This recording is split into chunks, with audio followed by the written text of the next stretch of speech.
tahun 2022 telah kami sampaikan secara administratif pada 31 Mei 2023 kepada DPR, DPD, dan Presiden. Kemudian, LHP-LKPP tahun 2022 juga telah disampaikan pada rapat paripurna DPR RI dan sidang paripurna DPD RI pada 20 dan 22 Juni 2023. Bapak Presiden dan Bapak Wakil Presiden serta hadirin yang kami hormati. Pemeriksaan atas LKPP tahun 2022 dilaksanakan dengan tujuan untuk memberikan opini atas kewajaran LKPP dengan memperhatikan 4 hal, yakni kesesuaian dengan standar akuntansi pemerintahan, kecukupan pengungkapan, kepatuhan terhadap peraturan perundang-undangan, dan efektivitas sistem pengendalian intern.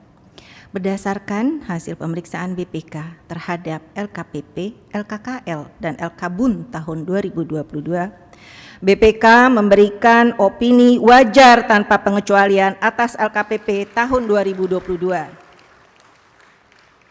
Dalam semua hal yang material sesuai dengan standar akuntansi pemerintahan.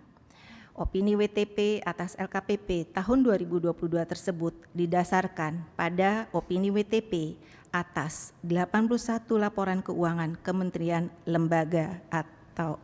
Negara atau lembaga dan 1 laporan keuangan Bendahara Umum Negara tahun 2022 yang berpengaruh signifikan terhadap LKPP tahun 2022. 1 LKKL, yakni laporan keuangan Kementerian Komunikasi dan Informatika tahun 2022 memperoleh opini wajar dengan pengecualian. Namun demikian, secara keseluruhan, pengecualian pada LK Kementerian Kominfo tersebut tidak berdampak material terhadap kewajaran LKPP tahun 2022. Terkait hal ini, kami berharap pemerintah dapat terus melakukan upaya efektif agar selanjutnya seluruh kementerian dan lembaga dapat memperoleh opini WTP. Bapak Presiden dan Bapak Wakil Presiden serta hadirin yang kami hormati, hasil pemeriksaan BPK juga mengungkapkan temuan kelemahan sistem pengendalian intern dan ketidakpatuhan terhadap ketentuan peraturan perundang-undangan yang tidak berdampak material terhadap kewajaran penyajian LKPP tahun 2022. Namun, tetap perlu ditindaklanjuti guna perbaikan pengelolaan APBN antara lain sebagai berikut. Yang pertama, pengelolaan pendapatan terkait fasilitas dan insentif perpajakan yang belum memadai, serta pengelolaan penerimaan negara bukan pajak belum sesuai ketentuan. BPK merekomendasikan pemerintah untuk mengoptimalkan fungsi pengawasan atas pemanfaatan fasilitas dan insentif perpajakan. Yang kedua, pengelolaan belanja antara lain belanja transfer dana bagi hasil secara non-tunai belum memadai, dan belanja subsidi bunga kredit usaha rakyat yang belum sepenuhnya didukung kebijakan pelaksanaan dan anggaran. BPK merekomendasikan pemerintah untuk melakukan evaluasi dan perbaikan formulasi penghitungan dana bagi hasil yang akan disalurkan secara non-tunai, serta menetapkan kebijakan penyelesaian kewajiban pemerintah atas pelaksanaan program subsidi tambahan KUR. Yang ketiga, pengelolaan dan penyelesaian piutang negara yang belum optimal, belum memadai, dan belum sesuai ketentuan, terutama pada piutang negara dari proses likuidasi BUMN, piutang pajak, dan piutang bukan pajak.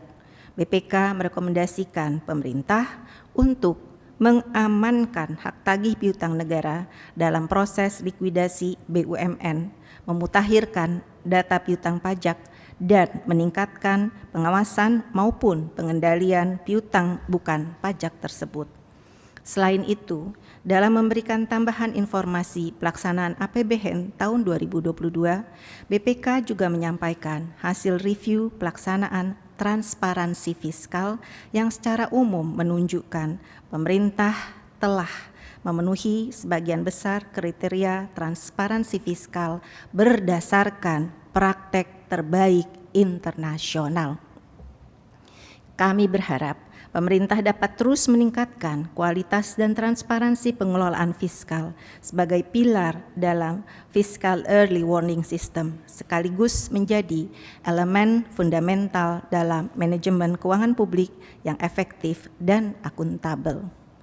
Bapak Presiden dan Wakil Presiden serta hadirin yang terhormat, pada kesempatan yang baik ini kami sampaikan pula ikhtisar hasil pemeriksaan semester 2 tahun 2022 yang memuat ringkasan atas 388 laporan hasil pemeriksaan yang terdiri dari 1 LHP keuangan, 177 LHP kinerja, dan 210 LHP dengan tujuan tertentu. IHPS dimaksud memuat temuan-temuan pemeriksaan yang seluruhnya bernilai 25,85 triliun dengan rincian temuan terkait ketidakhematan, ketidakefektifan, ketidakefisienan atau 3E sebesar 11,2 triliun serta temuan terkait ketidakpatuhan sebesar 14,65 triliun. Selain itu, IHPS tersebut juga mengungkapkan temuan terkait kelemahan sistem pengendalian intern. Atas hasil pemeriksaan tersebut, selama proses pemeriksaan, entitas telah menindaklanjuti dengan melakukan penyetoran uang dan atau penyerahan aset sebesar 577,69 miliar. Bapak Presiden dan Bapak Wakil Presiden yang kami hormati, IHPS 2 tahun 2022 juga memuat hasil pemeriksaan atas 2 prioritas nasional sesuai Rencana Kerja Pemerintah atau RKP tahun 2022, yakni penguatan infrastruktur serta penguatan stabilitas politik, hukum, pertahanan, dan keamanan, dan transformasi pelayanan publik.